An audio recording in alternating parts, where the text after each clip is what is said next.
बिस्मिल्लाहिर्रहमानिर्रहीम। अस्सलाम वालेकुम नाज़रीन, मैं हूं इरफान हाशमी और आपको प्रोग्राम में खुश आमदीद कहता हूं। पाकिस्तान की सियासी तारीख़ की ये हमेशा से रिवायत रही, माजी बईद में भी और माजी करीब में भी, कि जब भी कोई जलसा किया जाता है तो अब एक नया ट्रेंड शुरू हो गया कि ये बताया जाए या इस चीज़ का अंदाज़ा लगाया जाए या फिर कोई नया फार्मूला इनिशिएट करके इस्तेमाल करके ये पता लगाया जाए कि जलसे में कितने आदमी थे और पाकिस्तान की आवाम किस सियासी जमात के साथ जो है जलसे में शिरकत करके उन्होंने कितनी बड़ी अपनी सपोर्ट का जो है वो ऐलान किया। पाकिस्तान मुस्लिम लीग नून जो इस वक्त एक जानबूझकर हिकमत अमली के तहत क्रिटिसिज्म कर रही है, प्रोपेगेंडा कर रही है कि जो जलसा पाकिस्तान तहरीक इंसाफ ने पेशीन में किया इसमें लोग नहीं आए और तरह तरह की एग्जाम्पल्स जो हैं वो दी जा रही हैं। अगर नंबर्स इतने इम्पॉर्टेंट नहीं हैं तो फिर आप पाकिस्तान के इलेक्शन में जो 3 करोड़ से ज़ायद वोट पाकिस्तान तहरीक इंसाफ को मिले, आप उसे तस्लीम क्यों नहीं करते? अगर नंबर्स की हैसियत कुछ नहीं तो फिर क्यों आपके जितने भी बीरबल हैं वो पाकिस्तान तहरीक इंसाफ को 3 करोड़ से ज़ायद जो वोट मिला उसकी एक्सेप्टेंस और फिर ये कहना कि जनाब दीगर जमातों को भी इससे ज़्यादा वोट पड़े, हालांकि जितने भी इत्तेहाद में जमातें शामिल हैं उनको इकट्ठा करके जितने वोट पड़े उससे ज़्यादा पाकिस्तान तहरीक इंसाफ को पड़े। लेकिन क्योंकि अपोजिशन जमातें इकट्ठी हुई, Pashtunkhwa Milli Awami party, Balochistan national party Mengal, Jamaat Islami, Majlis Wahdatul Muslimeen और सुन्नी इत्तेहाद कौंसिल इस इत्तेहाद में शामिल हैं, जिन्होंने जलसा करके ये साबित किया कि नंबर डज मैटर। और ये जो नंबर है जो इस वक्त इस जलसे में सामने आया, ऐसे हालात जानबूझकर क्रिएट किए गए पाकिस्तान तहरीक इंसाफ के ख़िलाफ़। दफ़ा 144 की दीवार जो रेत की दीवार साबित हुई, आंधी तूफ़ान, और इसके बावजूद लोग निकले। और फिर पशीन जैसे इलाके में इतनी बड़ी तादाद में लोगों का निकलना जिन्हें ये मालूम है कि इस जलसे से उनके मसाइल हल नहीं होंगे, सिर्फ एक बाकायदा तहरीक का आगाज़ हो रहा है, लेकिन इसमें उन्होंने बढ़ चढ़ कर जो हिस्सा लिया। जलसा कामयाब रहा या नहीं, इस सवाल का जवाब भी आपको दे देते हैं कि जलसा पशीन के मशहूर ताज लाला फुटबॉल ग्राउंड में मुनक्किद किया गया, जहां 10,000 से ज़ायद अफराद के बैठने की गुंजाइश जो है वो मौजूद है। और इस पर नून लीग की तरफ से प्रोपेगेंडा ये किया जा रहा है कि लोग मौजूद नहीं थे, हालांकि बारिश थी, इसके बावजूद लोग अपने घरों से निकले और लोग आखिर तक, यानी जब तक जलसा ख़त्म नहीं हुआ, वो मैदान में मौजूद रहे। इमरान खान की गैर मौजूदगी में भी वो मौजूद रहे। एक तासुर ये भी दिया जा रहा है कि चूँकि इमरान खान मौजूद नहीं हैं इसलिए लोगों ने इस जलसे में आने से इनकार कर दिया, यानी वो नहीं पहुँचे, जो कि एक तरह से गलत इसलिए भी है क्योंकि इमरान खान के लिए ही लोग निकले। उन्हें चकज़ई या दीगर जमातें जो माजी में इमरान खान के ख़िलाफ़ थी, आज अगर इत्तेहाद इलेक्शन कमिश्नर या हुकूमत वक्त या पाकिस्तान की इस्टेब्लिशमेंट के ख़िलाफ़ बना रही हैं तो वो इमरान खान के बयानिए की ही एक कड़ी है। व्यूअर्स, सवाल जो सबसे अहम है कि इमरान खान को बाहर निकलवाना इस जलसे का मकसद है, और अगर ये सवाल एड्रेस नहीं हुआ तो फिर इसकी कोई हैसियत जो है वो नहीं रहेगी। आपको मैं ये भी बता दूं कि जलसे में डीज़ल के नारे लगे और अपोजिशन इत्तेहाद के जलसे के शुरा से खिताब जब करने शेर अफजल मरवत साहब आए, स्टेज पर पहुँचते हैं तो शुरा ने डीज़ल डीज़ल के नारे लगाना शुरू कर दिए। और फिर शेर अफजल मरवत ने आगे से इस डीज़ल डीज़ल नारे का ये जवाब दिया क्योंकि जनाब उनसे बातचीत हो रही है, तो अभी आप सिर्फ इंतज़ार करें, अगर हमारी बात नहीं सुनी गई तो हम फिर डीज़ल का नारा मिलकर जो है वो लगाएंगे। एक दिन में 2 जलसे किए हैं पाकिस्तान तहरीक इंसाफ ने, PTI ने दूसरा जलसा चमन में किया जी, और शेर अफजल मरवत और उमर अयूब ने इस जलसे से खिताब किया। अपने खिताब में क्या कहा? बारिश थी, बरस रही थी, लेकिन दूसरी तरफ जो इस छोटे से शहर में रिकॉर्ड नंबर्स जो हैं वो रिकॉर्ड हुए, लोग बाहर निकले, और अब बताया जा रहा है कि अगला जलसा जो है वो कोहाट में किया जाएगा। और इसमें शहरियार अफरीदी जो हैं, और ये मैं आपको बता देता हूँ कि 14 अप्रैल यानी आज जो है इस जलसे का बाकायदा जो है एहतमाम किया गया है। शाहिया अफरीदी साहब ने ईद से 2-3 दिन पहले कोहाट में एक इज्तिमा भी किया था, एक अवामी इज्तिमा, एक बड़ा इकट्ठ था जिससे उन्होंने खिताब भी किया और अपोजिशन के लिए ये एक तरह से एक सपोर्ट लाइफलाइन थी जो उन्हें मिली, और अब इस लाइफलाइन के ज़रिए आवाम की सपोर्ट के साथ जो है पाकिस्तान तहरीक-ए-इंसाफ का सुनामी दीगर जमातों को लेकर इस वक्त मैदान के अंदर मौजूद है। व्यूअर्स, पाकिस्तान तहरीक-ए-इंसाफ एक कौमी जमात है, ये हमें याद रखना है। पश्चिम बलूचिस्तान का एक छोटा सा शहर है, या नून लीग या फिर पीपल्स पार्टी किसी सूरत एक बड़ा जलसा यहाँ से नहीं कर सकती। नून लीग सिंध में किसी जगह बड़ा जलसा नहीं कर सकती, तो खैर पश्चिम में किस तरह करेगी ये भी हमें याद रखना है, क्योंकि ये प्रोपेगेंडा किया जा रहा है तलाल चौधरी की तरफ से, नून लीग के दीगर लोगों की तरफ से, कि जो तहरीक आप चलाने जा रहे थे वो चलने से पहले ही फ्लॉप हो गई। खान साहब खैबर से कराची तक जो हैं कहीं भी किसी भी शहर में एक बड़ा अवामी इज्तिमा जो है करने की भरपूर सलाहियत रखते हैं, और उनकी अदम मौजूदगी में बड़े बड़े जलसे हुए। शेर अफजल मरवत साहब की ना बात बड़ी इंपॉर्टेंट है, क्योंकि अब ये जलसे सिर्फ पंजाब से बाहर पश्चिम और कोई बाकी बलूचिस्तान के दीगर इलाकों में भी इसका एक बाकायदा शेड्यूल जो है वो दिया गया, लेकिन अब लाहौर का रुख करने जा रही है पाकिस्तान तहरीक-ए-इंसाफ। तारीखी जलसे का ऐलान किया गया है। देखना ये होगा कि ये मैंडेट वापस लेने के लिए जलसा किया जा रहा है, क्या इस मैंडेट को चोरी करने वाले दफ़ा 144 का इस्तेमाल जो दोबारा करेंगे। व्यूअर्स, 2011 का जलसा पाकिस्तान तहरीक-ए-इंसाफ ने यहीं पर किया, और इसके बाद अपने ही जलसे के कई रिकॉर्ड पाकिस्तान तहरीक-ए-इंसाफ जो है वो तोड़ चुकी है। लिया में वर्कर्स कन्वेंशन होता है जी, और सदर पाकिस्तान तहरीक-ए-इंसाफ जनूबी पंजाब के सेनेटर ओन अब्बासी साहब जो हैं उन्होंने ज़िला लिया में मुनक्किदा वर्कर्स कन्वेंशन में शिरकत की है, और यहाँ भी सैकड़ों की तादाद में वर्कर्स ने शिरकत की और ये एक जलसा बन गया। कॉर्नर मीटिंग करने गए थे, लेकिन पता चला कि लोगों की बड़ी तादाद है और वो जानना चाहते थे कि पाकिस्तान के मसाइल का हल किसके पास है, इमरान खान के मिशन को लेकर कौन चलेगा, और वो लोग जो अब इमरान खान की अदम मौजूदगी में हमारे सामने आए, असल में इनके पास किस किस्म का मैंडेट मौजूद है। व्यूअर्स, ये जलसे जितने भी हो रहे हैं, कॉर्नर मीटिंग जहाँ जहाँ भी हो रही है, एक तरह से इमरान खान की रिहाई की एक लॉन्चिंग है, और इस लॉन्चिंग का यकीनन आने वाले दिनों के अंदर हमें नताइज भी नज़र आएंगे। इमरान खान और उनकी पार्टी के दीगर लोगों के ख़िलाफ़ मुकदमात वापस लिए जाएं, पार्लियामेंट में इसके लिए करारदाद पेश की जाए, और इमरान खान जो कुछ भी था माजी में, आज वो पार्लियामेंट में सबसे मकबूल जमात का रहबर है। महमूद खान अजगज़ई का तहरीके तहफ़्फ़ुज़ आइन के जलसे में पशीन से खिताब, और उन्होंने पाकिस्तान के ताकतवर हलकों को भी ललकारते हुए ये तमाम सवाल उनके सामने रखे। व्यूअर्स, ये सवाल कि इमरान खान की रिहाई का मिशन क्या लॉन्च हो गया, तो आपको बता दें कि नई तहरीक के प्लेटफॉर्म से इमरान खान और दीगर साथियों की रिहाई और केसेस के खात्मे के लिए पार्लियामेंट में करारदाद जो है पेश की जाने का मुतालबा है, और ये जाहिर कर रहा है कि अब जलसों की सतह पर भी ये बात होने लगी है और होगी, और नई तहरीक के एजेंडे में भी इसे बाकायदा तौर पर शामिल किया गया। कल तक इमरान खान के शदीद नाकिद जो रहने वाले महमूद अजगज़ई इस बात को आज तस्लीम कर रहे हैं कि इस वक्त इमरान खान मुल्क की सबसे मकबूल जमात के सरबराह हैं, और इमरान खान की मकबूलियत को उनकी रिहाई की वजह से जो है वो गिनवाया जा रहा है, यानी उसके साथ जोड़कर जो है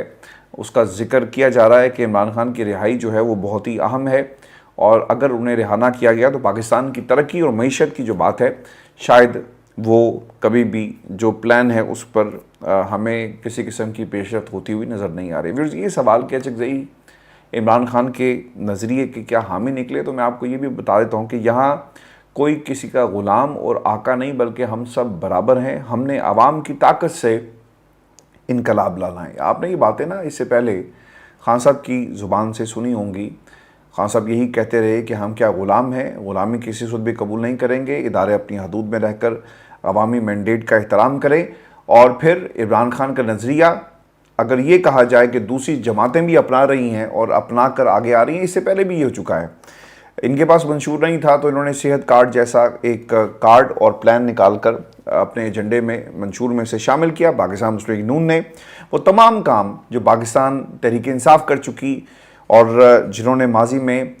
हुकूमतें की, इस एजेंडे पर इसे सियासी जमातों ने अपने मंशूर में उसे शामिल किया। और अब इमरान खान की रिहाई को पाकिस्तान की मईशत से और पाकिस्तान की बका से जोड़ा जा रहा है। और ये पाकिस्तान तहरीक इंसाफ के लोग नहीं कर रहे,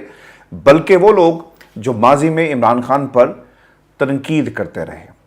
अख्तर मेंगल का पाकिस्तान की इस्टेब्लिशमेंट को जी एक पैगाम भी मिला है और बड़ा वाज़ेह है कि मरकज़ में बनी हुई हुकूमत को पाकिस्तान की हुकूमत नहीं समझता। पशीन में अपोजिशन अलायंस के जलसे से खिताब करते हुए अख्तर मेंगल साहब ये भी कहते हैं कि ये हुकूमत फॉर्म 47 की हुकूमत है, ये इलेक्शन कमीशन की हुकूमत है और इसे हम तस्लीम नहीं करते। अख्तर मेंगल ने शहबाज हुकूमत और पाकिस्तान की इस्टेब्लिशमेंट को वाज़ेह पैगाम दे दिया है कि अगर इस हुकूमत की अवामी सतह पर कोई कबूलियत नहीं है, फॉर्म 47 की हुकूमत होने का ताना अब पाकिस्तान तहरीक इंसाफ के साथ साथ दीगर अपोजिशन जमातें भी मौजूदा हुकूमत को दे रही हैं। और आपने गौर ये करना है कि ये सिर्फ पाकिस्तान तहरीक इंसाफ का मसला नहीं रहा, ये इलेक्शन धांधली जो है तहरीक इंसाफ का मसला नहीं है। नून लीग के अंदर से आवाज़ें उठाई जा रही हैं, पाकिस्तान पीपल्स पार्टी के अंदर से आवाज़ आ रही है। जवेद लतीफ़, राना सनाउल्लाह जो हार गए और इनको जितवाया नहीं गया, ख्वाजा आसिफ की तरह या नवाज शरीफ की तरह या नवाज शरीफ की बेटी की तरह मरीम नवाज की तरह, इसलिए ये तनकीद कर रहे हैं। तो इन हालात के अंदर पाकिस्तान तहरीक इंसाफ इस वक्त जो बयानिया उन्होंने बनाया है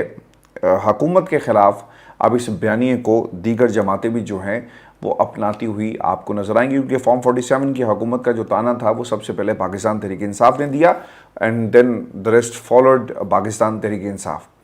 व्यूअर्स, ये सवाल कि अपोजिशन ने इस्टेब्लिशमेंट मुखालिफ महाज क्या खोल दिया है, नज़र यही आ रहा है जी, अपोजिशन ये समझती है कि शहबाज हुकूमत को अवामी मैंडेट के बरखिलाफ पाकिस्तान की इस्टेब्लिशमेंट की सपोर्ट से खड़ा किया गया है और इसलिए आइन की बालादस्ती का नारा इस प्लेटफॉर्म से लगाया गया है। नई तहरीक अपने जलसों में इस्टेब्लिशमेंट को हिट करेगी और इसका मौक़िफ़ आने वाले दिनों में हमें मज़ीद जो है वो सख्त होता हुआ एक तरह से व्यूअर्स जो है वो नज़र आ रहा है। व्यूअर्स, आपको इस सवाल का जवाब भी दे दें कि तहरीक तहफ़्फ़ुज़ आइन पाकिस्तान ने इस्टेब्लिशमेंट को कौन से 3 अहम पैगाम दिए। अपने पहले जलसे में पाकिस्तान तहरीक इंसाफ तहफ़्फ़ुज़ आइन पाकिस्तान ने इस्टेब्लिशमेंट को 3 बड़े और अहम पैगाम दिए जी। पैगाम नंबर 1, अवामी मैंडेट की ताकत, ऐसा नहीं हो सकता कि अवामी मैंडेट के बरखिलाफ कोई हुकूमत कायम की जा सके और कोई कोशिश करे इसको बैसाखियों से चलाए जाए जैसा कि चलाया जा रहा है। ऐसी हुकूमत की कोई कबूलियत और मकबूलियत भी नहीं होती। पैगाम नंबर 2 जो दिया गया है कि इमरान खान की रिहाई ज़रूरी है। मैंने आपको सबसे पहले इसी प्लेटफॉर्म पे कहा था कि ये जलसे बेमानी हो जाएंगे अगर आपने इमरान खान की रिहाई का तस्करा या इमरान खान की रिहाई का मुतालबा नंबर 1 के तौर पर जो है वो ना किया। इमरान खान इस वक्त पाकिस्तान की सियासत के अंदर सबसे मकबूल सियासी लीडर हैं, उनको अब मज़ीद जेल में नहीं रखा जा सकता। ये बड़ा वाज़ेह पैगाम है। अदालतें, पार्लियामेंट और अवामी जलसों का प्लेटफॉर्म अब इस मकसद के लिए इस्तेमाल होगा, यानी इमरान खान की रिहाई हर गुज़रता दिन उनकी रिहाई पर जो है वो एक मोहर लगा रहा है। अब ये कब होगी इसका फ़ैसला पाकिस्तान की इस्टेब्लिशमेंट ने करना है। जब उन्हें लगेगा कि हालात अब कंट्रोल से बाहर हो गए हैं जनाब किसी एक शख्सियत के, तो फिर आप देखेंगे कि हालात यकसर तब्दील होना शुरू हो जाएंगे और इमरान खान की रिहाई जो है आपको होती हुई नज़र आएगी। पैगाम नंबर 3, आइन पाकिस्तान का एहतराम। आइन बाला दस्त है और इसको तस्लीम करना होगा। अवामी मैंडेट हो या बलूचिस्तान समेत पाकिस्तान भर में गुमशुदा अफराद का मसला हो, इसका हल भी आइन पाकिस्तान के अंदर है। इसको तलाश करने की ज़रूरत है। किसी एक इदारे की मर्ज़ी और मंशा को किसी सूरत भी कबूल जो है वो नहीं किया जाएगा। और व्यूअर्स, ये इस वक्त की एक सूरत हाल है पाकिस्तान तहरीक इंसाफ की। और फजल रहमान साहब के हवाले से भी मैं आपको बता दूं, जो नारे लगे, एक फ़िज़ा जो है ज़रूर कायम की जा रही है और दूसरी तरफ से जो माइनस फजल रहमान जो इत्तेहाद लॉन्च किया गया है, फ़िलहाल ये इसी तरह चलेगा। और जब तक पाकिस्तान तहरीक इंसाफ के सामने फजल रहमान साहब जो हैं वो अपने कार्ड्स को शो नहीं करते, यानी खुलकर बात नहीं करते, उस वक्त तक ये डीजल के नारे जो लगेंगे। और फिर ये भी बात याद रखिएगा कि इसके ऊपर शेर अफजल मरवत साहब ने नारे नहीं लगाए, बल्कि ये नारे जो हैं वो दूसरी तरफ से लगाए गए। व्यूअर्स, आपको ये भी खबर दे दें, इस सवाल का जवाब भी कि इमरान खान को तहरीक की ज़रूरत कितनी है और ये तहरीक कैसे चलेगी। ये इस वक्त के मंजरनामे में एक इंतहाई दिलचस्प सवाल है। کہ عمران خان کی سائفر توشاخانہ اور عدت کیس میں میرٹ پر اپیلوں کے ذریعے رہائی متوقع ہے، تو دوسری جانب اب سیاسی فرنٹ پر تحریک تحفظ آئین نے بھی ان کی رہائی کا مطالبہ کر دیا ہے۔ عمران خان کی مقبولیت اور ان کو مس ٹرائل کے ذریعے ملنے والی سزاؤں پر رد عمل اکیلا ہی ان کی رہائی کے لیے کافی ہے، مگر تحریک کے پلیٹ فارم سے ان کے لیے آواز اٹھانا عمران خان کو بہرحال فائدہ دے گا۔ عمران خان کی رہائی کی صورت میں تحریک کو زیادہ فائدہ ہوگا۔ خان صاحب باہر آ گئے پھر تو مسئلہ ہی حل ہو جائے گا۔ خان صاحب سب کچھ جو ان سے چھین لیں گے جو انہیں خیرات کے اندر دیا گیا، جو کسی اور کا حق تھا۔ میں آپ کو ویورز یہ بھی خبر دے دوں کہ پاکستان تحریک انصاف بھرپور انداز میں ضمنی الیکشن کی مہم جو ہے وہ اس وقت چلا رہی ہے، اور خبر یہ ہے کہ 21 اپریل اتوار کو ہونے والے ضمنی الیکشن کے 18 حلقوں میں الیکشن ہونے جا رہے ہیں، جن میں قومی اسمبلی کی 4 نشستیں ہیں جی، اس کے ساتھ ساتھ پنجاب اسمبلی کی 12 اور پھر 2 کے پی کی جو کے پی اسمبلی ہے اس کی نشستیں ہیں، جہاں پر پاکستان تحریک انصاف کے بڑے نام حصہ لے رہے ہیں، جس میں شہزاد فاروق ہیں جی، مریم نواز کے چھوڑے گئے لاہور کے حلقے میں اس وقت جو ہے وہ الیکشن لڑیں گے۔ پھر اس کے ساتھ ساتھ چودھری پرویز الہی صاحب جو ہیں وہ گجرات کی صوبائی سیٹ پر الیکشن لڑ رہے ہیں، اور پھر مونس الہی صاحب جو ہیں وہ لاہور میں علیم خان کی چھوڑی ہوئی صوبائی سیٹ کے اوپر جو ہے وہ الیکشن آپ کو لڑتے ہوئے نظر آئیں گے۔ اس کے ساتھ ساتھ پولیس نے کام یہ کیا ڈالا ہے جی کہ فیاض چٹھا جو ہیں احمد چٹھا، جنہوں نے عمران خان پر حملے کے وقت گولیاں کھائی، وہ بھی اس زد میں آ گئے اس حملے کی، وہ وزیر آباد سے الیکشن لڑنے جا رہے ہیں۔ اور میں آپ کو نا پولیس کا جو غیر جانبدار رویہ ہے اس کے بارے میں بتا دوں کہ پولیس ضمنی الیکشن میں بھی پاکستان تحریک انصاف کے ساتھ جو ہے وہ ناروا سلوک کر رہی ہے، اور احمد چٹھا کے بھائی فیاض چٹھا جو ہیں پی 36 وزیر آباد سے تحریک انصاف کے امیدوار ہیں، اس لیے ضمانتوں کے باوجود احمد چٹھا کے گھر کا رات پولیس نے گھیراؤ کیا تاکہ وہ الیکشن کیمپین جو ہے وہ نہ چلا سکیں۔ سینیٹر اعجاز چوہدری صاحب کا بھی یہ خط ہے، وہ بھی میں آپ کے سامنے رکھ دیتا ہوں، اور یہ خط انہوں نے ایسے وقت میں لکھا جب حکومت کن کی ہے اور پروڈکشن آرڈر کا مطالبہ کیا گیا ہے نئے چیئرمین سے سینٹ کے کہ آئینی اور قانونی حق ہے کہ پروڈکشن آرڈر جو ہیں وہ جاری کیے جائیں، اور پھر آپ کو یہ آرڈرز جو ہیں وہ جاری کرنے پڑیں گے۔ اعجاز چوہدری صاحب جیل کے اندر ہیں، اور 9 مئی کے کیسز کے اندر ہی اعجاز چوہدری صاحب جو ہیں وہ جیل میں ہیں، اور آنے والے دنوں کے اندر دیکھنا یہ ہوگا کہ اعجاز چوہدری صاحب کو کس موقع پر جو ہے وہ رہا کیا جاتا ہے۔ ویورز، سینٹ چیئرمین اور ڈپٹی چیئرمین سینٹ کے الیکشن پر آرڈرز جو ہیں وہ جاری ہوئے، اور ملتان NA 149 ضمنی الیکشن کے سلسلے میں پاکستان تحریک انصاف کے جو امیدوار ہیں بیرسٹر تیمور ملک صاحب جو ہیں وہ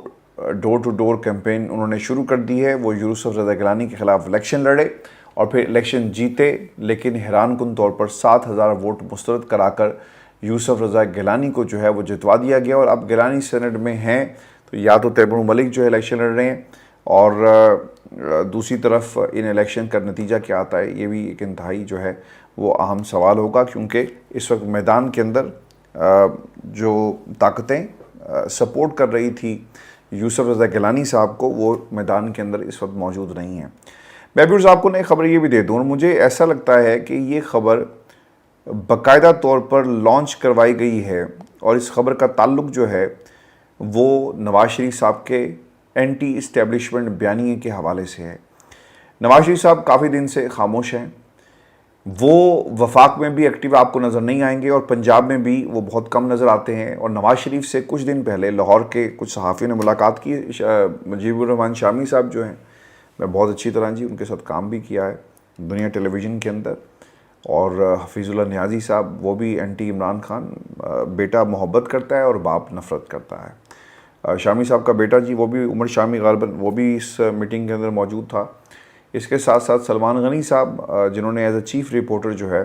وہ لمبائے وقت سے میں رہے، رپورٹر رہے، پھر اس کے بعد انہوں نے دنیا ٹیلی ویژن کو جوائن کیا۔ جاگو دنیا ایک بہت ہی زبردست قسم کا مارننگ شو تھا، پھر اس کے بعد وہ دنیا ٹی وی کے بیورو چیف بن گئے، پھر بیورو چیف جب اخبار لانچ ہوا تو انہوں نے اخبار کو جوائن کر لیا، تو ایک کافی ان کا ایک طویل صحافتی کریئر ہے، لیکن اس طویل صحافتی کریئر میں انہوں نے ہمیشہ نون لیگ کے گھر کی نمائندگی کی ہے، اور ہم نے اسے ایک دفعہ نہیں کئی ہزار دفعہ دیکھا، اور اپنی آنکھوں سے دیکھا کہ وہ نواز شریف کی کس انداز میں جو ہے وہ تعریف کرتے ہیں۔ اب ویورز، اطلاعات کے مطابق نواز شریف کی خاموشی خاص حکمت عملی کا ایک نتیجہ ہے، چونکہ نواز شریف چاہتے ہیں کہ شہباز شریف کے لیے مشکلات پیدا نہ ہوں اور پھر آنے والے دنوں میں نواز شریف ایک بار پھر سے پارٹی کی قیادت سنبھال سکیں، کیونکہ پارٹی کے اندر بھی لوگ آپ کو اس قسم کی بات کرتے ہوئے جو ہیں وہ نظر آئیں گے۔ اگر نواز شریف فریق بنے، کس کے اندر جی؟ ایک خبر یہ بھی آ رہی ہے، اطلاعات یہ ہیں کہ نواز شریف اپنا ماضی بھلانے کو تیار نہیں، اور وہ سوال کر رہے ہیں 2017 میں نواز شریف کی چلتی حکومت میں نواز شریف کو کیوں چلتا کیا، یعنی مجھے کیوں نکالا گیا۔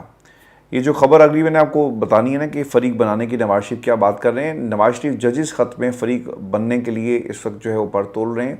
اور کہا یہ جا رہا ہے کہ جنہوں نے فیسیلیٹیٹ کیا ان کے خلاف ہم ایک محاذ اور ایک طرح سے فریق بننے جا رہے ہیں، جو اس وقت سپریم کورٹ آف پاکستان میں از خود نوٹس کیس کی جو ہے وہ سماعت ہو رہی ہے۔ ویورز، پہلا سوال آپ کے سامنے اس کا جواب بھی میں رکھ دیتا ہوں، کیونکہ یہ نواز شریف صاحب اینٹی اسٹیبلشمنٹ، دل تو بہت کرتا ہوگا کہ وہ اینٹی اسٹیبلشمنٹ رہیں اور اینٹی اسٹیبلشمنٹ جو ہے وہ باتیں بھی کریں، لیکن اینٹی اسٹیبلشمنٹ اگر آپ ہو گئے تو پھر آپ کی بیٹی کا کیا ہوگا؟ مرکز میں آپ کی حکومت ہے، اس کا کیا ہوگا؟ اور پھر آصف علی زرداری صاحب جو ہیں وہ چیزوں کو ٹیک اوور کر جائیں گے، بیٹے کو وزیر اعظم بنا دیں گے، تو پھر آپ کا کیا بنے گا؟ تو اس لیے کوئی اگر یہ کہے کہ وہ اینٹی اسٹیبلشمنٹ ہونے کی تیاریاں کر رہے ہیں، تو میرا خیال ہے کہ صرف اور صرف خبر کو لانچ کروایا گیا ہے، اور حقیقت میں اس کا دور دور تک جو ہے وہ کسی چیز سے کوئی تعلق نہیں ہے۔ ویورز، یہ شو تھا آج کا ہمارا، اپنے کمنٹ ضرور بھیجیے گا، چینل کو سبسکرائب کرنا مت بھولیں۔ اجازت دیجیے، اللہ نگہبان۔